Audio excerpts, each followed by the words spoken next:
Check the mic and make sure it sound right, boys.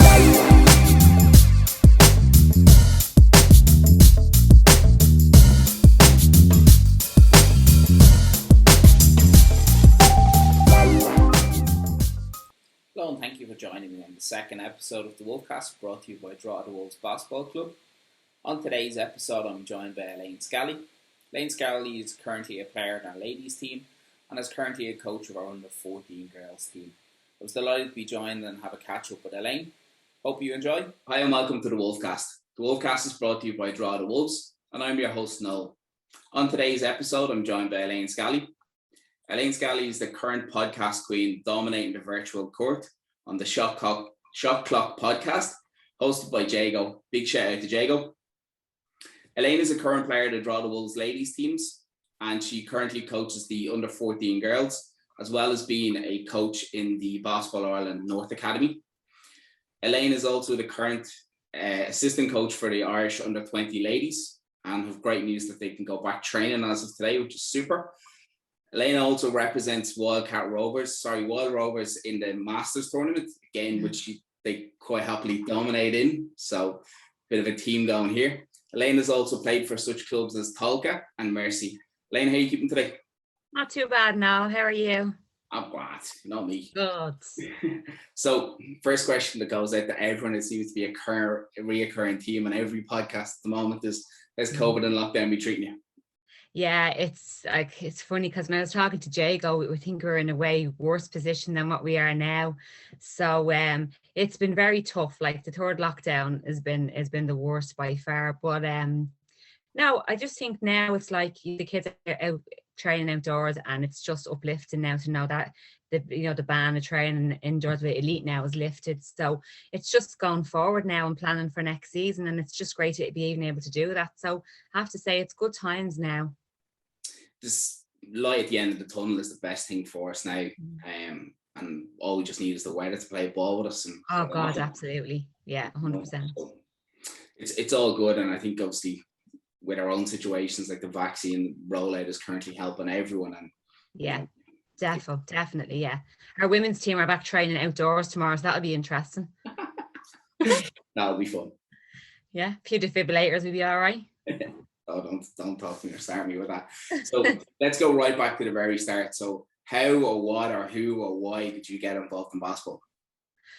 So, God, yes, it's very, very similar to what I was telling Jago at the time. So, like, basically, I was a camogie player. I was not a basketball player. And my two sisters, they're twins, both played basketball. So, for me, it was going to watch them play and see what it was like. And then eventually I went training one day with them after school with Ken Black as the coach, and just fell in love with it. Just fell in love with the whole sport itself. I think I was 12 or 13 at the time starting, I think. And yeah, it was just, I had to make a choice then with what you want to do. So it was, I said I'd give basketball a go, and it was just phenomenal the way the three of us, like, we never actually played together on the same team. There's about a 2.5 year age gap.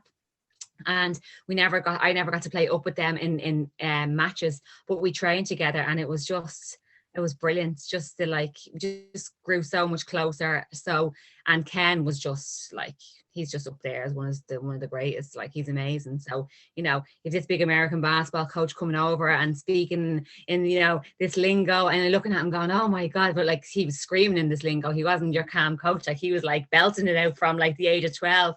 So I was used to it, but he was just, his passion for the game was just phenomenal. Like, it was like a sponge just listening to him. So realistically, that was when I kind of got real into it, was with Ken. I was in school. It was all school basketball, so it was phenomenal. It was brilliant. So obviously you said, like, you two older sisters, and it creates a bond, as you said, because you all have something in common. And I'm sure obviously you have an older sisters, and you can probably see with your own two girls, there's tends to be an element of bickering, so it probably helped in regards where you could settle it outside playing basketball. Absolutely. And as well as that, it was gas, because on the court, like, you're not sisters, I can actually hit them not getting beaten up back. So it was grand, do you know, the kind of way. So it was we were super close, and we were very competitive against each other, so that was even better, so it was great. Yeah, and it's a great way to help you develop. But just to go back a step, so obviously you said, like, you really were a camogie player as a young person. Do you think it benefited you playing a different sport or playing dual sports in regard to development? 100%. I say to my girls, like, if they, well, they do. One does 3 sports, one does 2 sports. And like, it's tiring. Like, as a parent, it's tiring because, bringing them here and bringing them there. But I wouldn't have it any other way, because I just think that sport, once you're in sport, you are set for life, even in jobs, the way you handle stuff on a court or on a pitch. And for me, playing camogie and then going straight into basketball, like, it's such a difference, even fitness wise. I know when you're young, you're fit anyway, but like, even team spirit, even camaraderie, it just, everything was just absolutely, I could bring it to the next sport and they'd be like, oh, she's really good at this, or changing direction, or, you've seen the crossover between the Gaelic and basketball now, so like, it all interacts with one another. And I just think that play as many sports as you can while you're younger, definitely 100%. Yeah, and it's a team, obviously, with some of the people I've had on and other people I've talked to in regards, and we can see it ourselves. Obviously, we're coaching some of the kids we've had in the club or even at academy. Like, you see the players that are fundamentally far better developed because they play cross sports, or they play more than one sport. You can see their biomechanics 100%. Far superior than someone who just at a young age plays a single sport. Just the one thing. Super. Yeah, it's really good. So obviously you've had, as you said there, you had a legend in the game as a coach when you first got involved. So what ignited your passion for the game of basketball? Do you know what? I think it was looking at my sister play. It really was. Like, when I started off, she was probably one of the best in the country at playing. She was up there with the Gillian Hayes and Rachel Kelly's and Angie McNally's and all them. And she was only 14 or 15, maybe actually probably 15 or 16.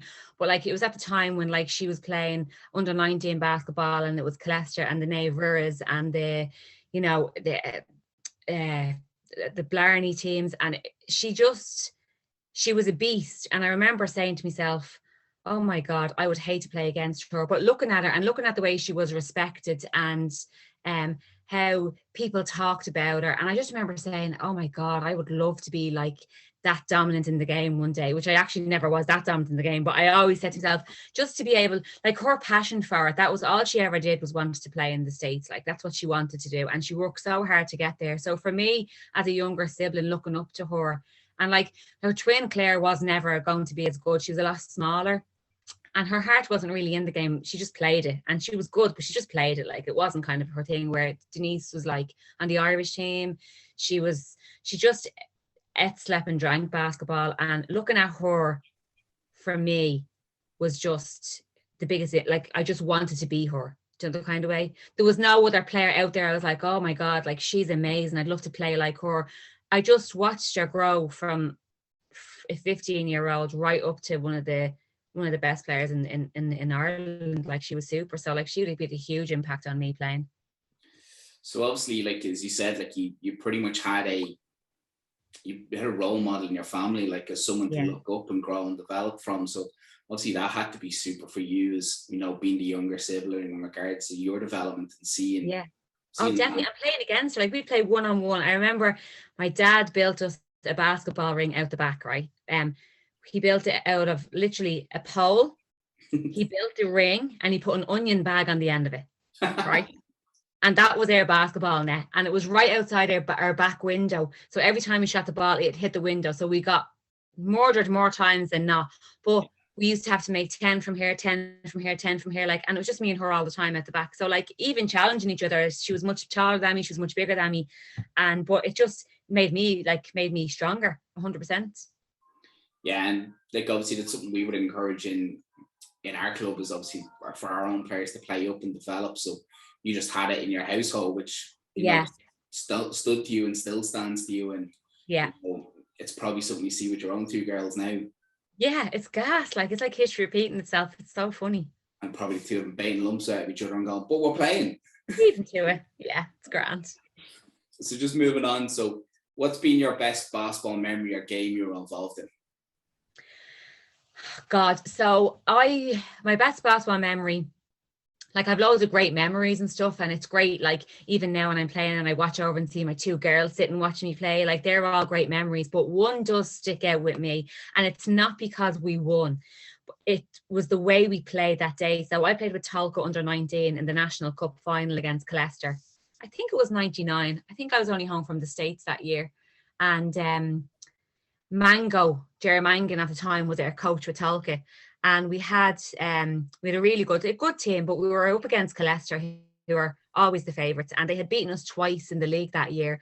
So of course we were going to, it was so funny because where I lived in Coolock at the time, my coach Mango, he lived like kind of up the road, and he had said to me, he called me Scallier, and he said, now Scallier, he said, I'm going to pick you up in the morning. Like this is that we play, our game was at like around 12, but obviously you want to be there early. He goes, I'm going to pick you up at 9 o'clock in the morning. So he said, meet me on the corner of the traffic lights and I'll pick you up. And I was like, yeah, grand. Didn't sleep all night. I was like panicking, came down, had like proper breakfast, had my bag on, went around, walked around, sound on the lights, 9 o'clock, no sign of him, 9:15, no sign of him. I said, is he having a laugh now?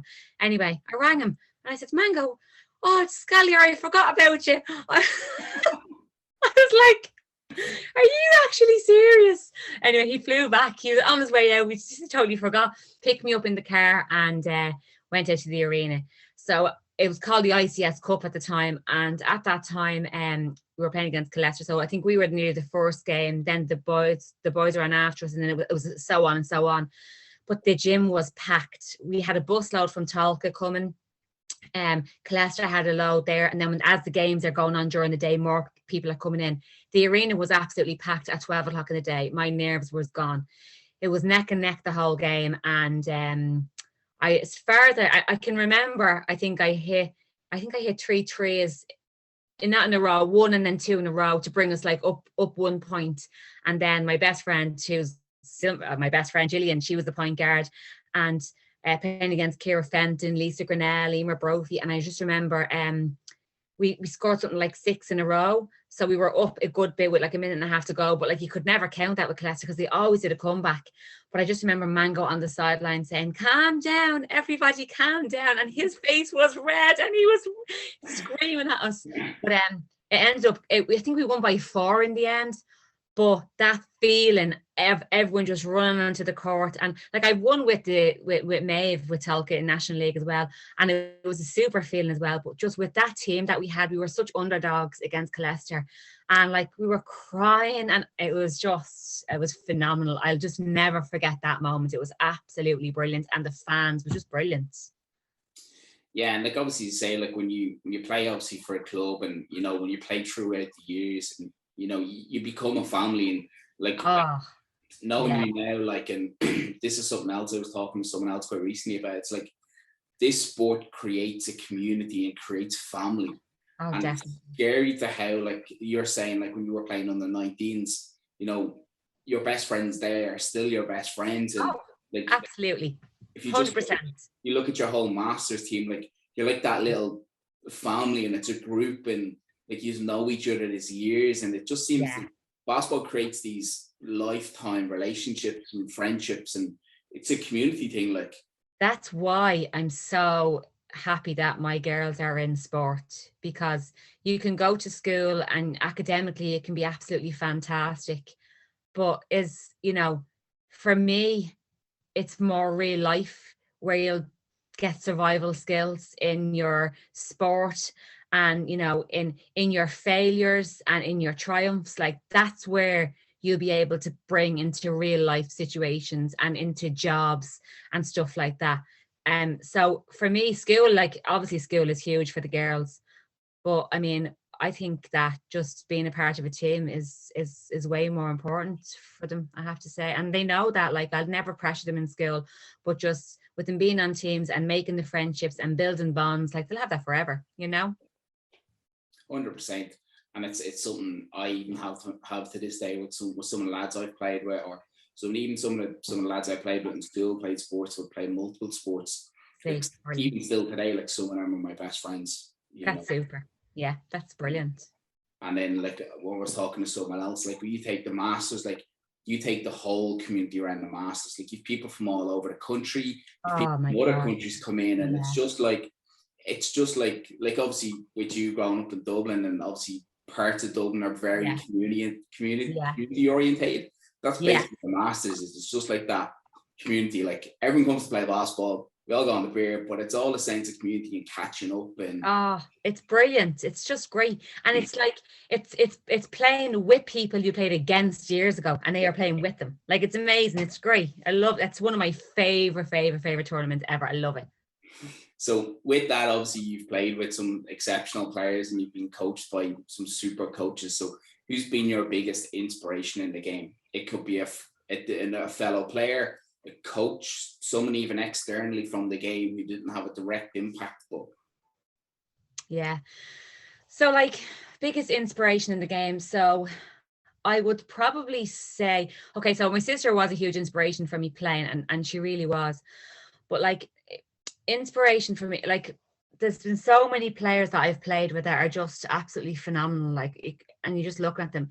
There was one player who I don't even think anyone, well, she doesn't play anymore, but maybe obviously know her, but she was a good bit older than me, and she played with me National League.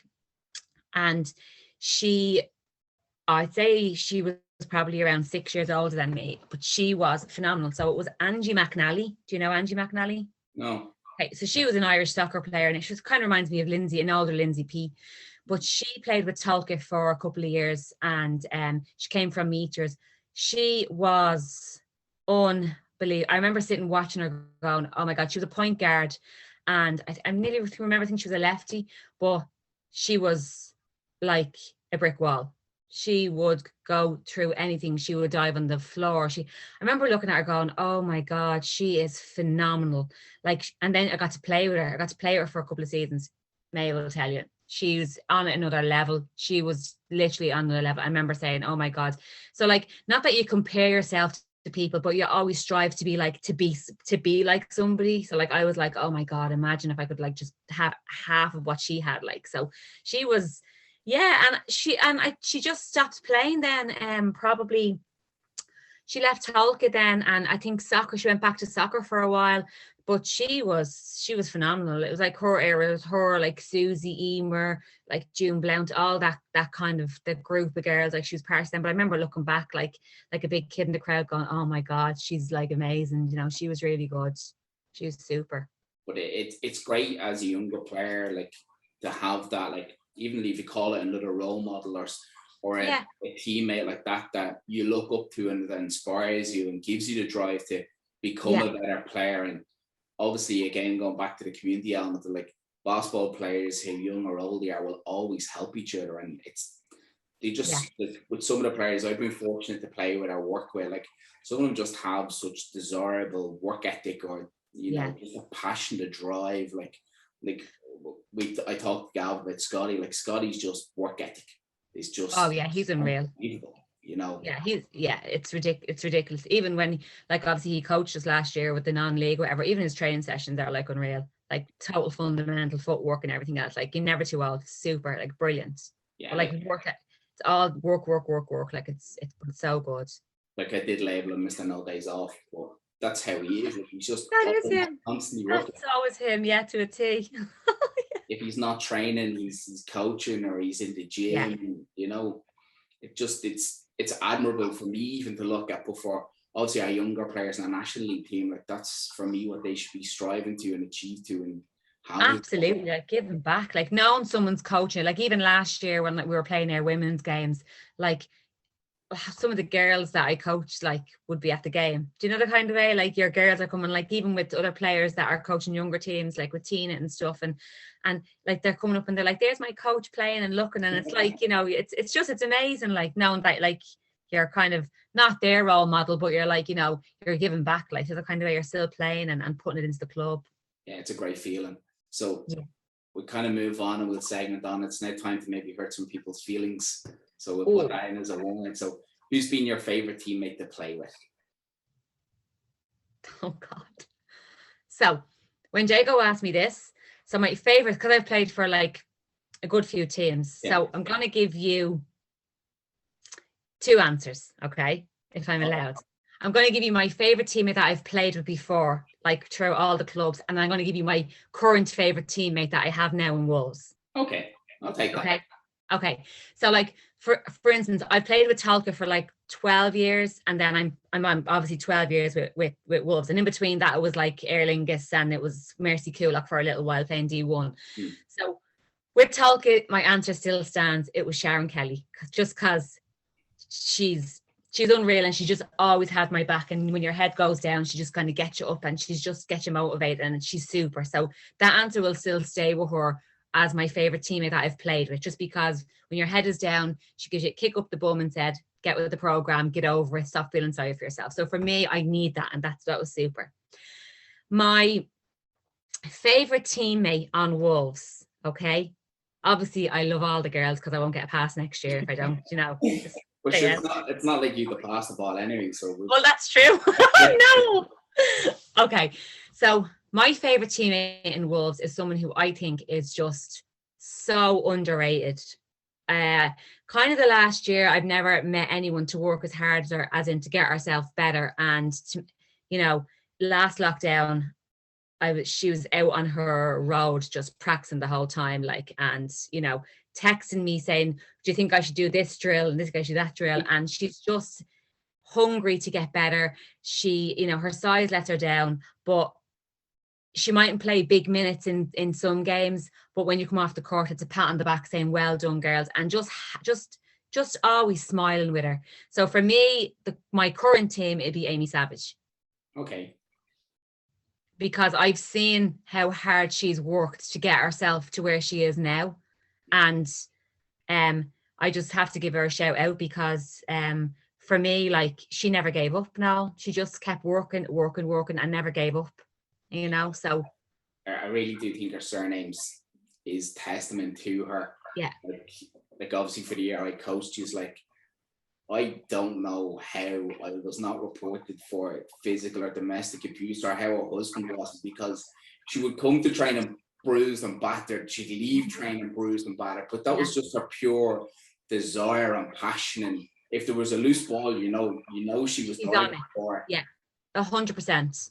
So she just sits on the bench, and as you come off, she stands up, she gives you a high five, she's like, good job, well done. Like, she mightn't play big minutes, but like, she doesn't put her head down and sulk. Do you know the kind of way? She just has your back all the time.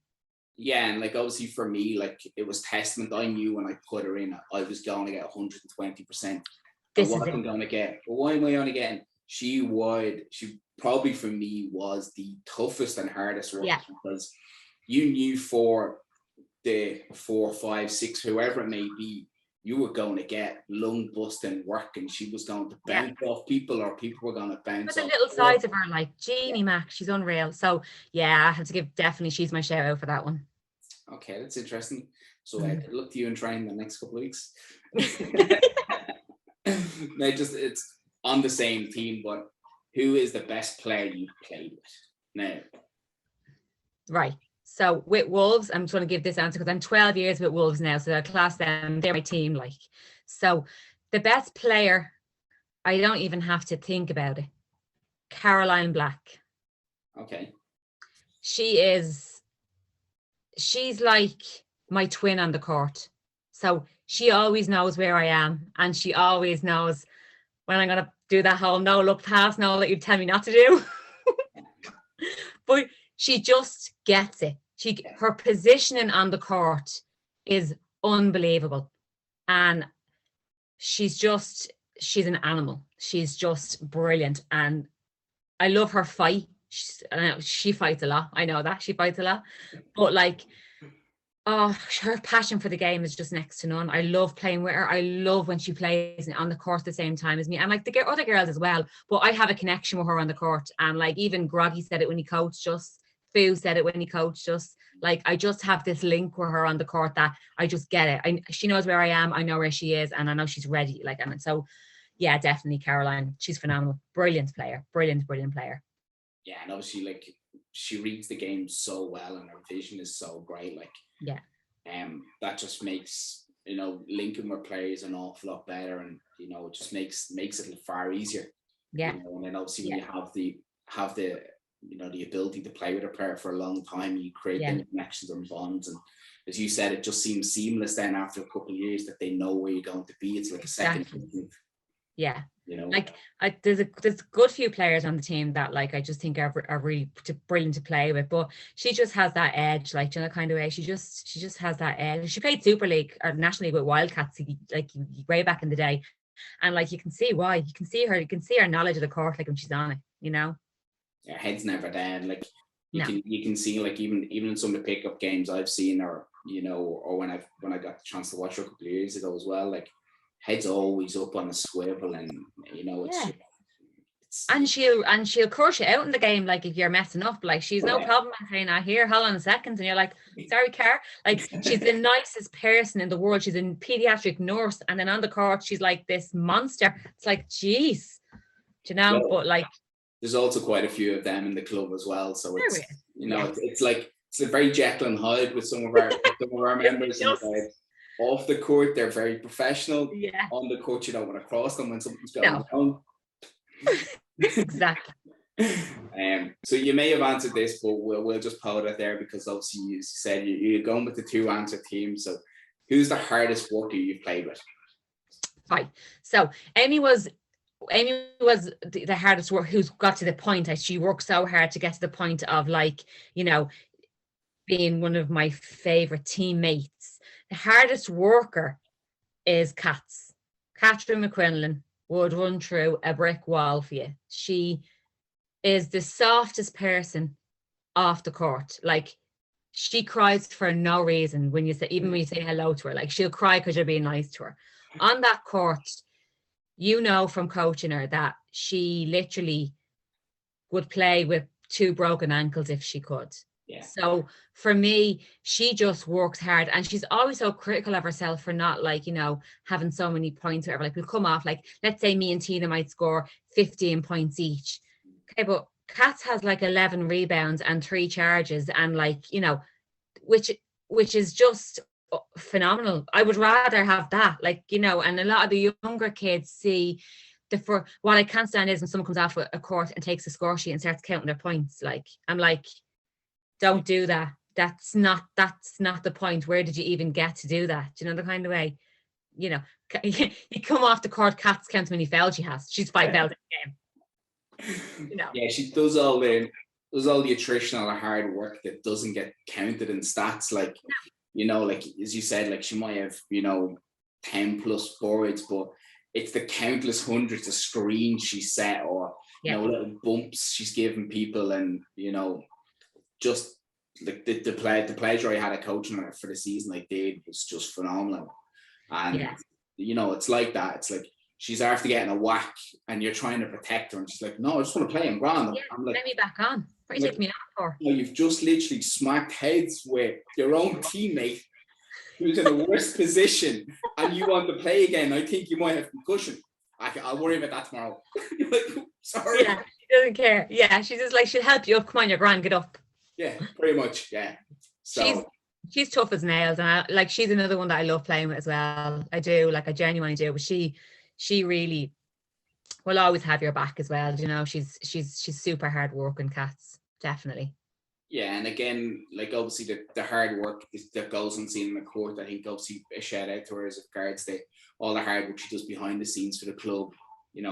That goes very, very under the radar, because she just gets on with it like she does on the court and saying the work and that, so I think it's just testament to her. Yeah, definitely. Like, it's brilliant. She's just brilliant. I love her on and off the court. She's like one of my best friends. So like, she's cool. Can't wait for a night out with that. Oh, another one. Good luck. So you may fall into this category, but I want to know who's the biggest messer or joker you've played with. Surely probably a few, but yeah, like throughout my career, or just in Wolves. I'll take 2. So I'll take pre-Wolves and I'll take Wolves. Okay, so this is going to be the same person again, and if she ever listens to this, she'll probably say I'm painting a terrible picture of her. So ask Maeve. It'll be Sharon Kelly again, because she is just a flat out messer. Like, she got me in so much trouble. Like 646 was like a current thing with me and Maeve and Sharon, because we used to always mess. So that would be just on the baseline 646. So Sharon Kelly, Tolka. 100%. In Wolves, because I'm probably going to fall into that category, it's obviously going to be me, right? But it would probably be, if I wasn't there,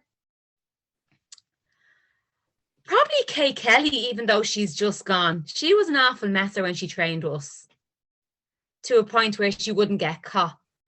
And after that, then Ger Doyle, she's quiet, but she's an awful messer, making you laugh. And no one ever sees that, or they see little quiet Ger, but she just be like, pulling the faces and dancing and kind of having the crack as well. So, which is great. But yeah, they'd be, two young ones would be messing, all of us oldies would be kind of just trying to listen because we don't understand.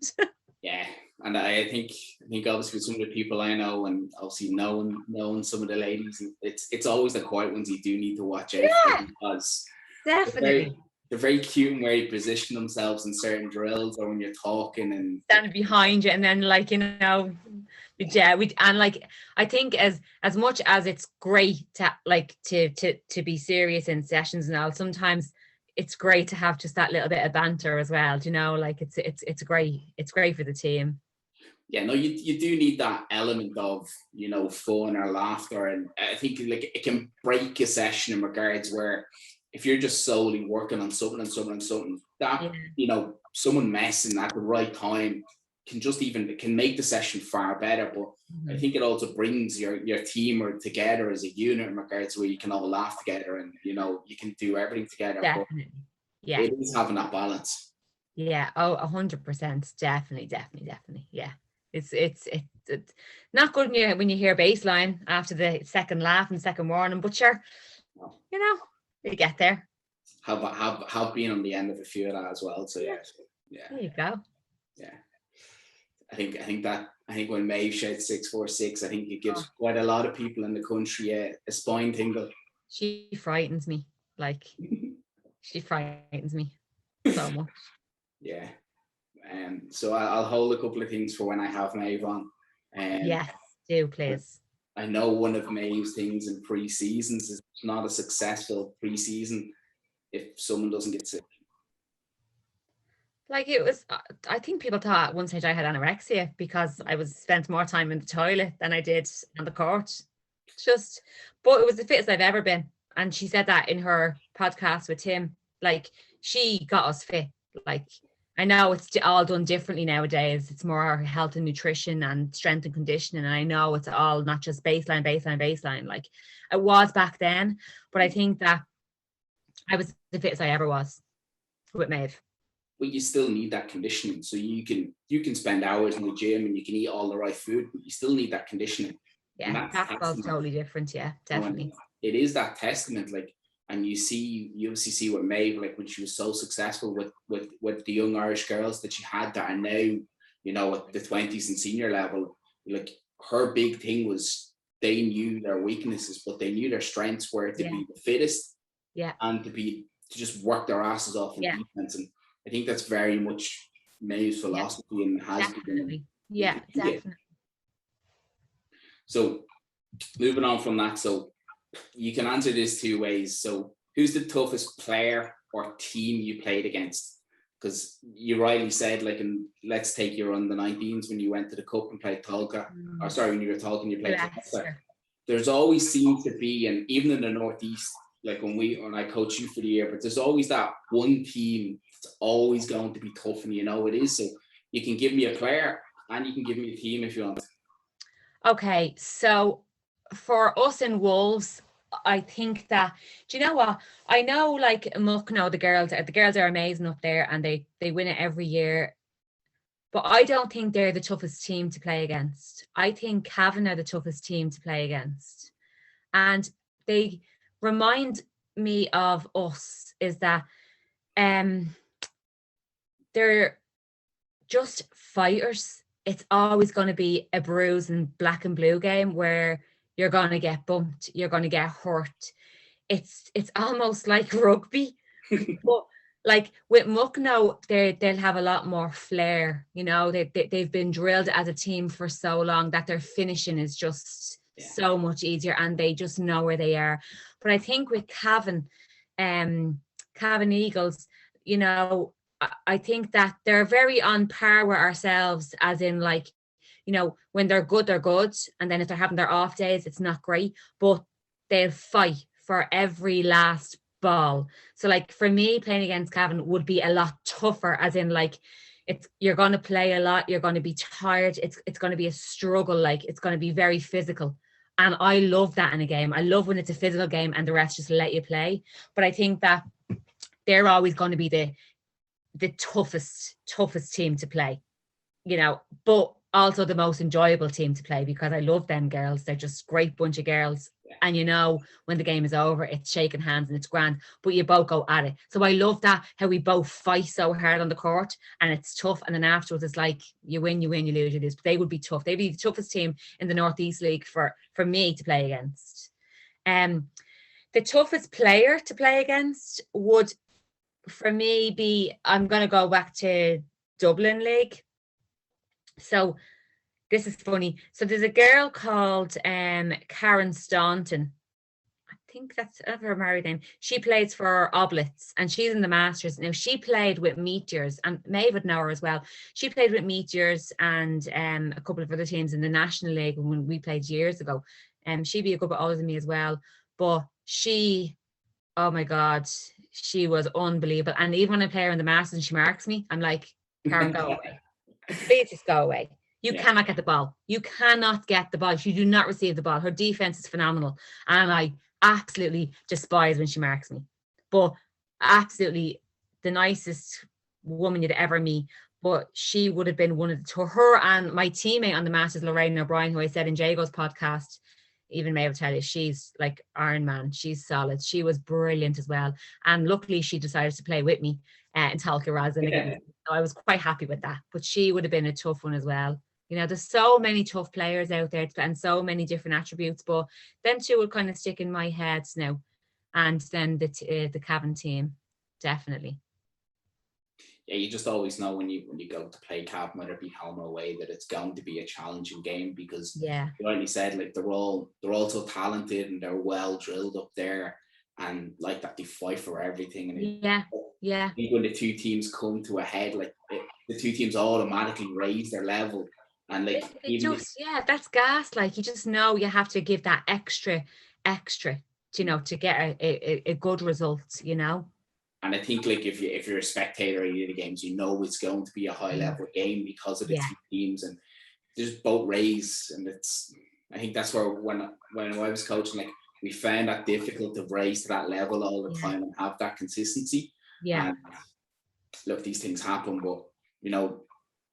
That was one of my favourite wins the last season you had us though. When we went to Cavan and we beat Cavan. Oh, remember by a point? yeah. That was one of my favourite games to date in the Northeast, 100%. We nearly threw away a 10-point lead. We won by a point. As Hugh Kilbride said, a win is a win. Oh yeah. And look, I do think it did set us up for the rest of the season in regards to knowing that we had that. And so early on, and just we'll see with everything. Unfortunately, we never got to. We still have unfinished business. We get top fours on either side, but look, these are the things that we hope are going to be soon for us at the end of what's going on. So obviously we've talked about some players you played with, and obviously you played with some great players. But who's the coach that's got the most out of you as a player? Oh God, that's a mad question. Now. God. Right, so I loved Ken. He got me started. He helped me get to the States to play over there. He was phenomenal in like me actually falling in love with the game. But I only had Ken until I was finished school, and then when I came back from the States, then I had so Mango, who coached me, who's now a ref actually in the league. He coached me in Tolka under 19. He got so much out of me because he knew how far to push me. Like he knew what, you know, he knew what I needed to do. And like he was brilliant and I loved him coaching. And I'm not just saying this because she's in our club. Okay, so with Maeve, okay, I was on a team with the Suzanne Maguires and the Emer Howards and the Sharon Kellys and the Rachel Kellys. And I was just Elaine Scally. And, you know, I was playing, they were all a good few years older than me. So like I would have been like 19 coming back, and obviously you go to National League. So I remember I was fighting for a spot, like a 2-guard spot or a point guard spot against all these like phenomenal players. So the first year Maeve had us, I don't know, I loved Maeve, but I didn't think she kind of gave me a chance with the team, and I was always on the bench. And I remember going up to her one day, and I remember saying to her, Maeve, why aren't you playing me like? And she just said to me, no, Maeve, straight as a pin. She said, because you're not good enough yet, Scally, and you need to work your arse off if you want to take one of them spots. You need to get yourself fit. You need to want to play and not sit back and just look back. And I was just like, she goes, I will start you if you work your arse off, and you will be on that court. And the next season, that whole summer, I worked my ass off, and I said, you know what? I kind of was like, I'm going to get you, Maeve. I'm going to get you. But I knew what she needed from me, and I knew what an amazing coach she was. And I knew that if I worked my ass off, no matter who was on that team, she would have started me. Not even started me, but played me a lot more. And I remember we were going into a game, first game of the season, against Meteors out in Sandyford, National League, the same team. And I was starting point guard. And I was like, she goes, Elaine, you're in. Never said to me before the game, I'm going to start you, Scal. This is what's going to happen. She's like, Elaine. And I was kind of like, no, it's grand. Like, you don't start me now. It's all right. I wasn't preparing myself, you know. And I started the game, and she played me so many minutes. And when I finished the game, she just said to me, I knew you had it in you. I knew you had it in you, but you have to be pushed. She said, you are capable of so much more. You need to be able to work that little. I always had to work that little bit harder. You know, it never just came so naturally to me. And I think as well as that, I was known as like baby Scally. So like you're this sister of, rather than you're just Scally. So like I had that kind of like, you know, label. And so Maeve got the most out of me because I worked harder for her, because she pushed me the most. And where other coaches, they were kind of like, oh yeah, Scally's she's a great player, like she'll shoot the three and she'll do this. So I kind of, with other coaches, I knew that not that they needed me, but like I was a given to play minutes. Yeah. But with Maeve, no. With Maeve, you could be the weakest shooter on the team, but the best defender, you're starting. Like, it's not about that. That's the way she is. She'll see something in somebody that wouldn't be the best flair or, you know, the fanciest dribbler. She just sees talent, raw talent in someone, and she'll push them and she'll tell you. And if you work hard, you've earned your spot regardless. So for me, like, and not just because she's in Wolf, because I've had like so many. I've had Mark Ingle, I've had Hugh Kilbride, I've had Fu, I've had so many coaches, like, you know, throughout and Jimmy Clark on the Irish team. But she would be like, she'd be definitely the toughest and the one to make me push me. Do you know the kind of way? Yeah, no, that's interesting. Like, as you said, like, you're very fortunate to work with some great coaches, and obviously some of the best coaches in the country. Yeah. But I think even with knowing Maeve as well as both of us do, but I think, you know, she wants someone that's going to give 100% and work and work and work and work and work. And as you said, you may be the, you know, the superstar or the most naturally gifted, talented player, but if you don't work, you're not going to get minutes. Simple as. And she was very much about that. She was very much about that. And if you commit and you get 100%, your reward was getting minutes. That's how it was looked at. And, you know, I think it's made players, obviously she's coached or coaches that she's mentored, like obviously with myself, you know. Yeah. It gives us a different outlook in the game, like where, you know, if you're reliant on a superstar player, what happens when hard work, you know, what happens when talent stops, you know? Yeah. That's for me is the huge testament. Yeah. Yeah, she's one in a million, Maeve, I have to say. I also still think you're just scared of her. Plus, I have a job in camp for 4 weeks. You know? Let's be honest about it. Like, we've all been on the end of that look, and if she has jeans on, forget about it. Yeah. So we've all been at the end of that look, and unfortunately for me, I've been on the end of it quite a lot when I played school. Oh, yeah. Yeah, 'cause I still am. I was a moany little, you know. Yeah, she can't handle moans, all right. She just is like, go home or run. It was my own fault, you know. I spoke back and Uh-oh. got the rat. Lesson learned. Well, yeah, it was a lesson learned to me, and obviously, you know, it came full circle where I was able to, you know, coach with her and had the privilege of being mentored. So it's funny how things come back in full circle. Yeah, it's gas, I know, yeah. So we'll get 2 answers from this for you, because obviously you're still currently playing and you're obviously still currently coaching and coaching very well. So what's your best attribute as a player and as a coach? Okay, right. So as a player, I really think that it's my camaraderie, because I try and be like everybody's best friend, if you know what I mean. But I don't like, kind of like, I try and let everyone get on together and be a team and not have to worry about the game.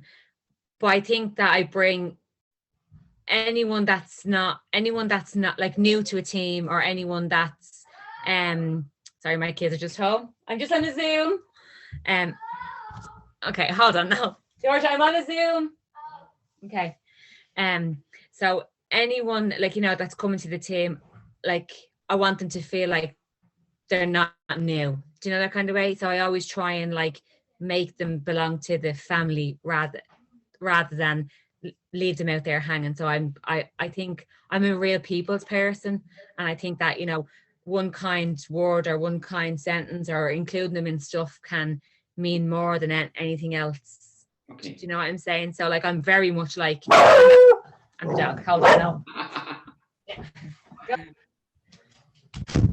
So yeah, I'm very much the mammy of the team, I'd say, and making sure that they're okay. And for me, it's like, if there's any kind of hassle or drama on the team, like, I'm kind of like let's talk about it, let's hug it out, you know, see how it goes. So yeah, and I'm actually like quite proud of that, you know. Even if I get frustrated sometimes, like, I'm just a big saucy, I'm like, okay, let's talk about it, you know, this is how I'd rather like sort it out there, and then whatever happens on the court happens on the court, and off the court then it's like, right, let's talk about it, let's hug it out, what's going on, talk to me, do you know.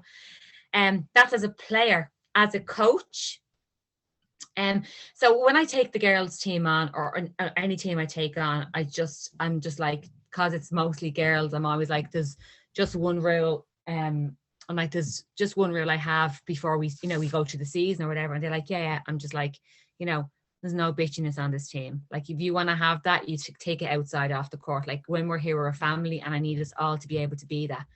So as a coach, I wasn't too sure kind of like what my strengths and weaknesses were until, you know, and like that, I learned also a lot that there's no point in standing at the sideline and absolutely screaming, shouting at the girls. Like, they're kids, like, they're kids, and they're learning a sport, and they're going to make loads of mistakes.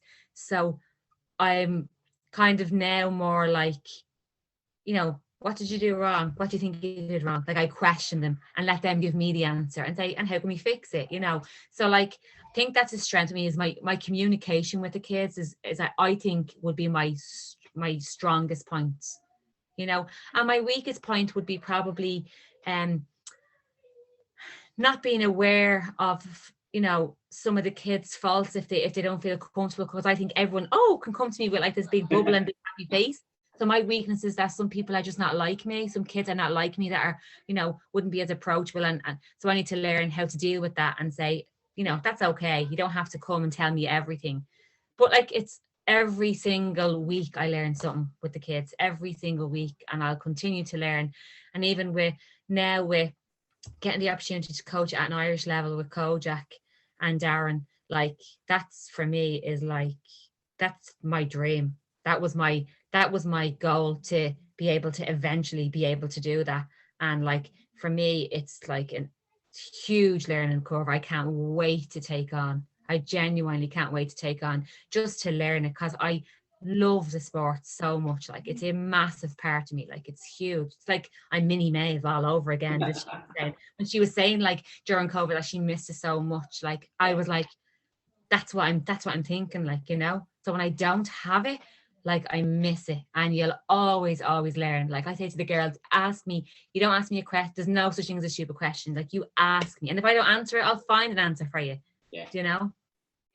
No, and I think you're right. Like, obviously going back, like, I think obviously with coaching kids, like, they're sponges, but also you need to be a sponge. But I think they need to be given the space to make mistakes. And then God, for me as a coach, or for you as a coach, you need to then coach them. And for me, it's very much, I think we need to be more focused on fundamentals, but decision-making drills for our kids. Yeah. And then that's where the coaching or correctiveness comes in regards.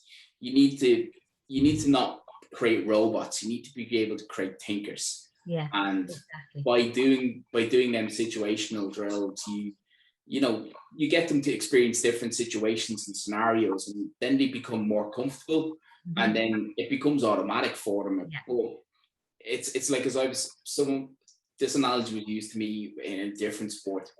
It's, if you only train half the body, you're only using half the body. What about the other half? So if we only have a player who dribbles right-handed, and suddenly in a game they don't have a right hand, well, then unfortunately that player is not going to be good to you. But very true. Yeah. If you're a smart coach and you constantly coach your players left and right, Yeah.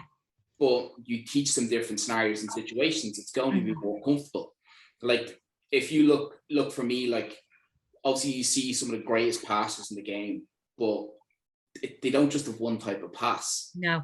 Multiple passes. So I was talking to someone recently, and I was like, imagine we only trained our kids to chest pass. I know. What's going to happen?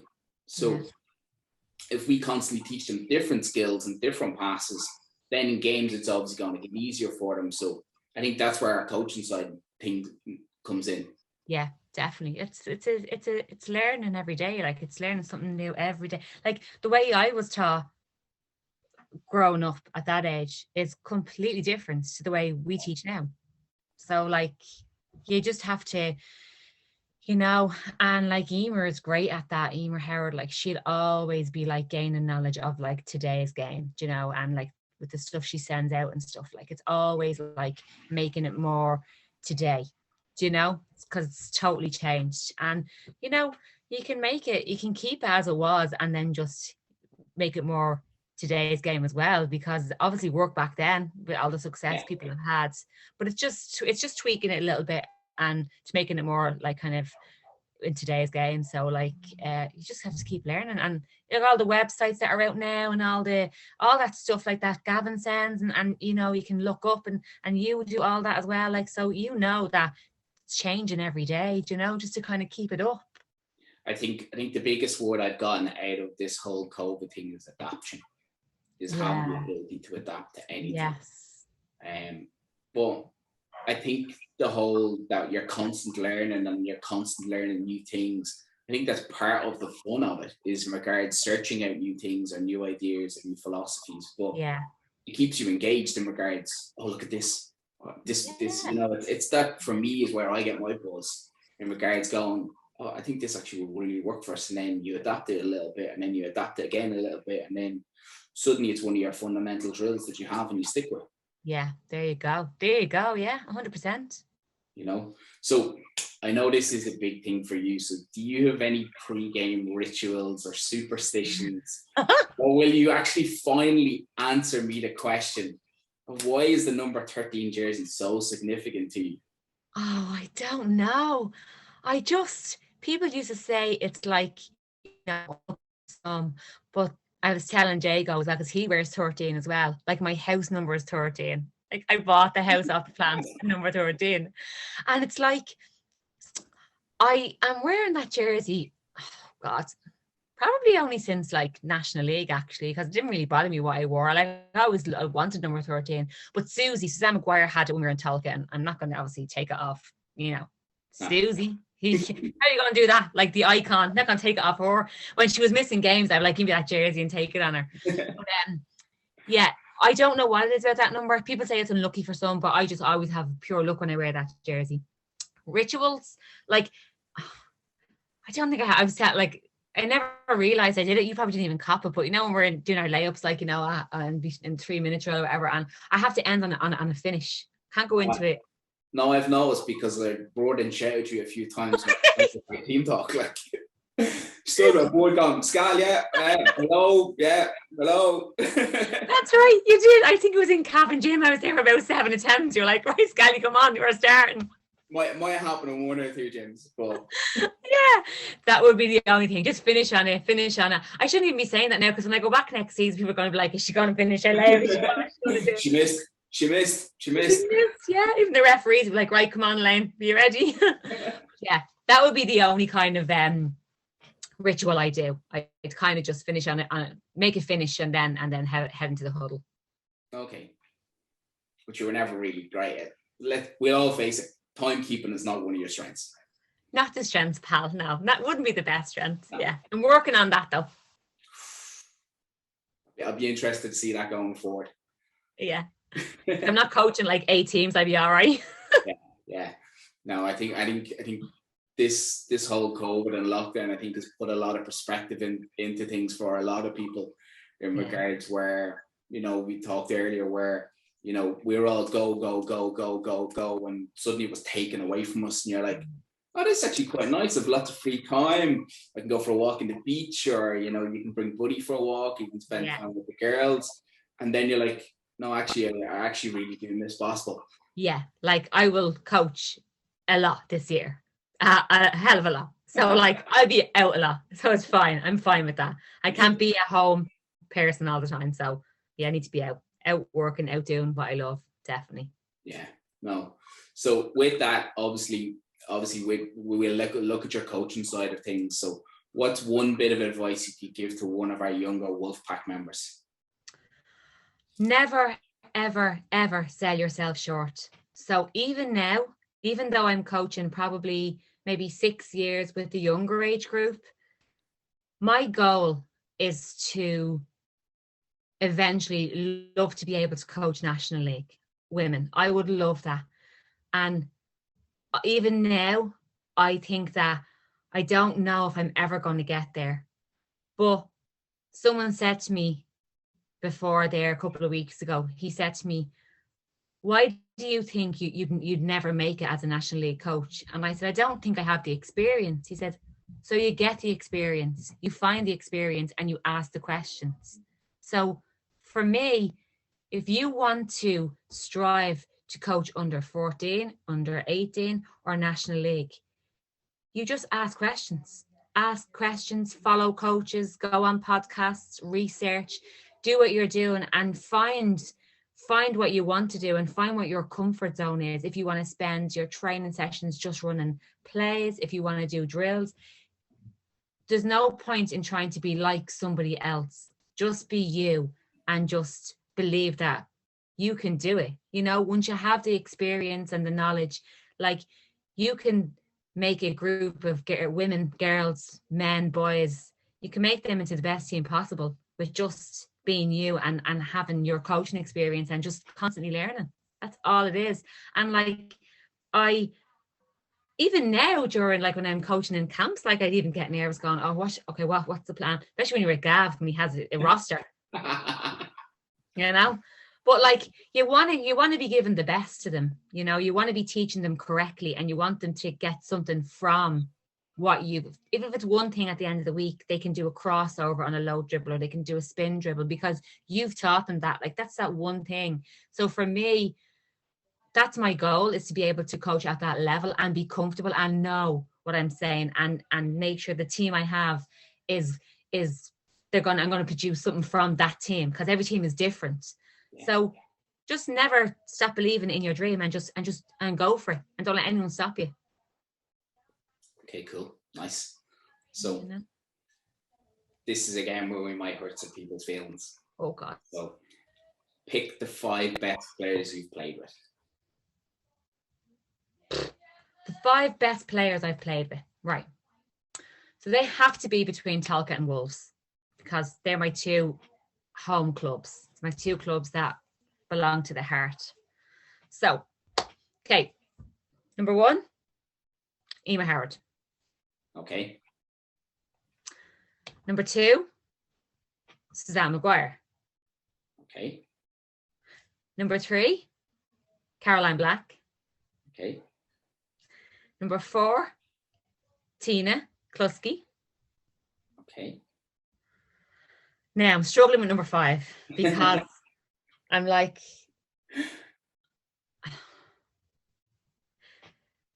yeah, I'm struggling with number 5. So,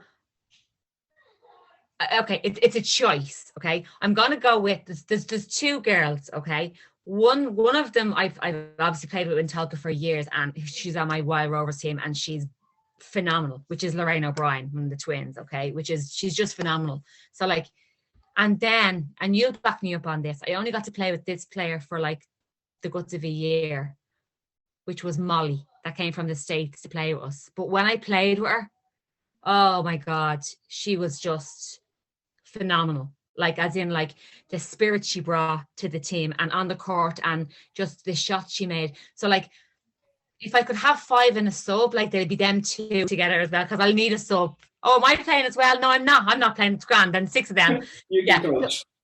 I can coach.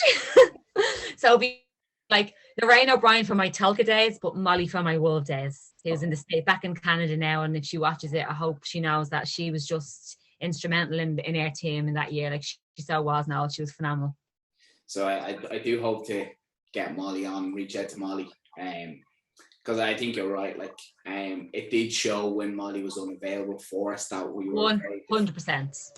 And again, like that, like as you talked with Katz earlier, just get on with her, worked very much underneath the radar, but she was so positive and had such an influence on the game or even training sessions. Just the positive outlook and everything. And it was also very nice in game days where you got fresh baked goods. That's true as well. That's true. But like when she'd rock up there, like she's so like, you swear you were playing in the NCAA, like, you were like, it was all, clapping and giving you that. And we were all like, oh, who's this chick? Like, this is deadly. It gave everyone a lift, like when she was around, like, and I think it may be a lot to do with the work she does, but she just, everything lifted, everyone went up that level when Molly was there. And I noticed then, and I know I talked to you about it, like when Molly wasn't there, it was hard to replace that in regards to like even the positivity or the energy or the enthusiasm. It was very hard to replace when she wasn't there. Yeah, definitely. 100%. Yeah. So they would have been my crew of old and young and mixed. Okay. It's a nice mix. It's a very nice mix. So we pretty much one or two questions left. So this is going to be a very interesting one to see how this kind of works out going forward. So you are down 2 points in a game. Who do you turn to hit your buzzer beater? Without fail, 100%, Tina. But Tina? Yeah, I looked at Tina because she could have the worst game of her life, not score a single point, and then she'll just shoot it from like 3 foot outside the 3-point line and it'll just go in. And people are like, she hasn't hit shot all game. But she's the one where,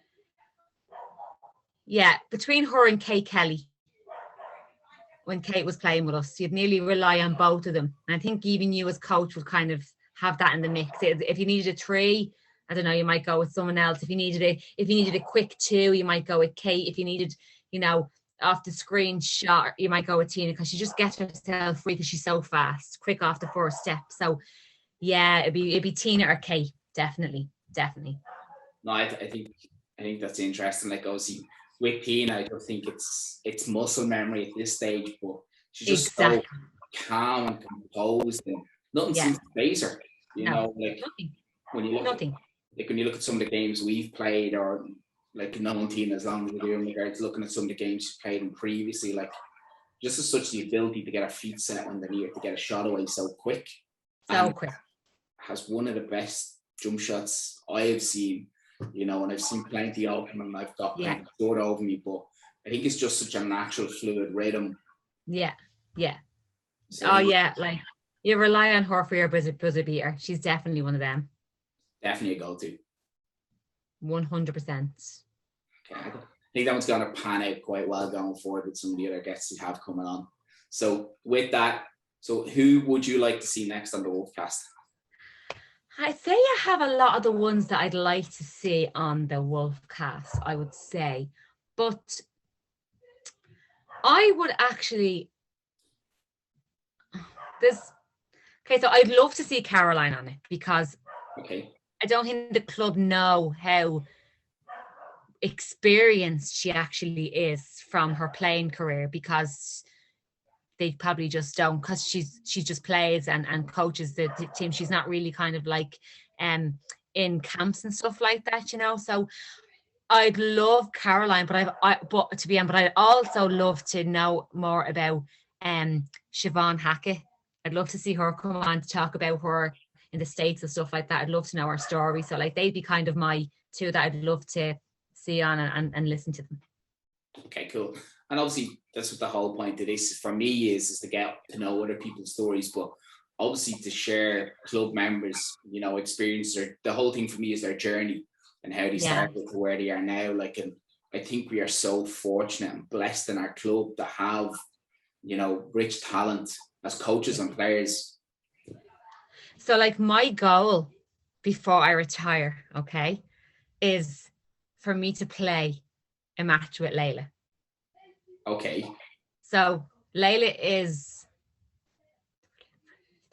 3.5 years away from being able to play, 4 years away from being able to play with the women's team when she's 16. 16, is it? 17?